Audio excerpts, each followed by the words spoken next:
Yeah, big weekend then. Let's start at Old Trafford, where it finished all square between Manchester United and Chelsea. Ruud van Nistelrooy, the interim manager at United, of course, he was talking about the incoming Ruben Amorim, and he told talkSPORT everyone is excited about his arrival. Oh, I think it's clear the new head coach is the one that's going to bring United further from the Monday after Leicester.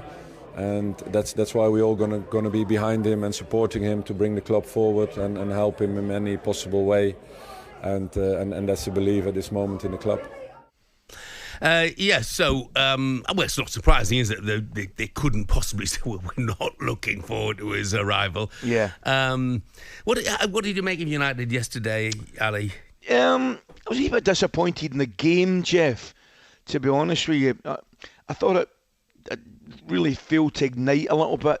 I thought there was, reasonable performances, but I don't think anybody deserved to win the game, and when they get the penalty and Fernandes scores, the equaliser probably was just about deserved. It was a brilliant strike from Caicedo, I've got to say, heck of a strike. But do you know what it looked like? It looked like two good teams not playing to anything like the potential, and neither of them have got a chance of winning the title. That kind of summed it up to me a little bit. I sat down looking forward to it. I mean, the second half of the Spurs game was a watch. It was a great watch. Well, not if you're a Villa fan. Obviously not. Yeah, obviously not.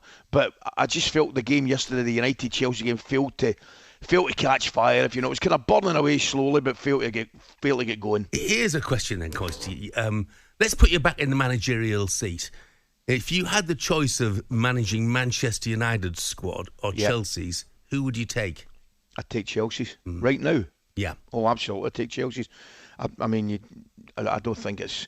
Well, I'm saying it's a no-brainer. Manchester United fans would probably disagree. I'm looking at the age of the group right away. The first thing that's catching me is the age of the group. And I think Chelsea would need less work done to it. Still needs work done to it, of course it does. But I think I look at United, and for them to challenge for the title, it probably needs major surgery, I would say. Whereas I think Chelsea would just need work done to it. Jill's a big Manchester United fan, of course. She says, morning, Jeff, Ali, my cheeky boys. We need a 20-plus a season goal scorer. Amorim will develop Garnacho, Højlund, the youngsters. Rashford, not for me. Can't finish, she says.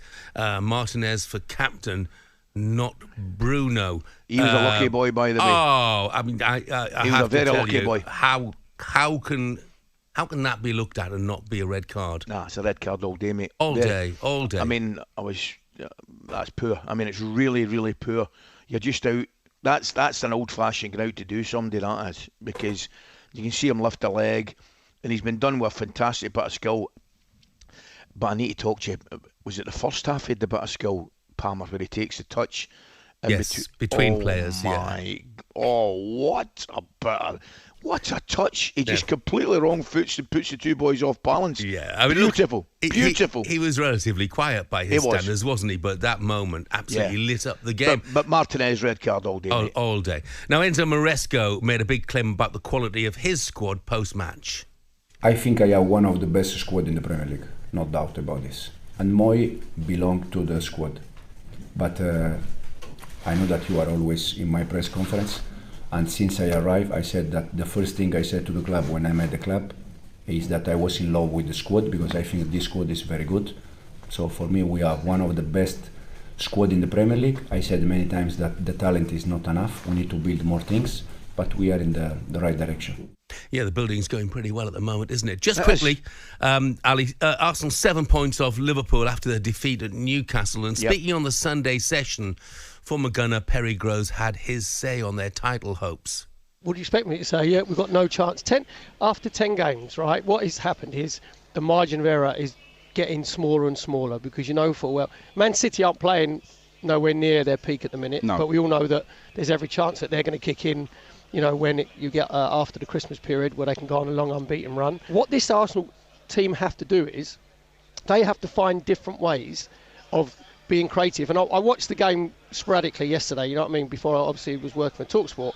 And it wasn't a shocking performance. What it was a performance that looked like when they were playing that they didn't believe that they had anybody there who was going to create something. Look, Ali, I mean, 7 points behind. It is a long way behind. I would describe their performance at Newcastle as functional. They lacked any sort of inspiration. It was almost like going through the motions. They're really struggling without Odegaard, in my opinion. It's a kind of obvious thing to say, and it's a glaringly obvious thing to say, but that's where they are.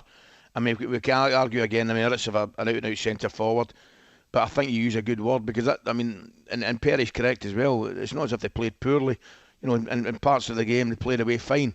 They're up against a side that's always, particularly at home, Newcastle. You know, they're going to come for you. They've got lots of energy. They've got everything going for them. They'll have a right go. And they didn't really handle it. And they didn't create... The point that would worry Arsenal is, I think, the lack of creativity. You look at their side, it's full of excellent players, but there's nobody there to give them the little bit of difference. I mean, for example, you look at Saka's goal against Liverpool last week, that's different class, but you just had a feeling there was nothing like that coming on Saturday, watching the game as I did, and you just kind of find there was inevitability about the whole situation, and they were going to hang on and deservedly run out winners Newcastle. So they've got one or two problems, Arsenal, but I just think now is the time. It looks to me as though they're really missing Odegaard more than anything. Yeah, completely agree. 03717 223344 Arsenal fans. What's behind the run of form? Is it just the absence of Martin Odegaard? You can't really blame injury problems now because you haven't got too many of them. Will you be back in the running when Odegaard is back? Give us a call. Have you say this morning? talkSPORT Breakfast, waking you up Monday to Friday morning from 6 a.m. on AM, on DAB, via the talkSPORT app and on your smart speaker. talkSPORT.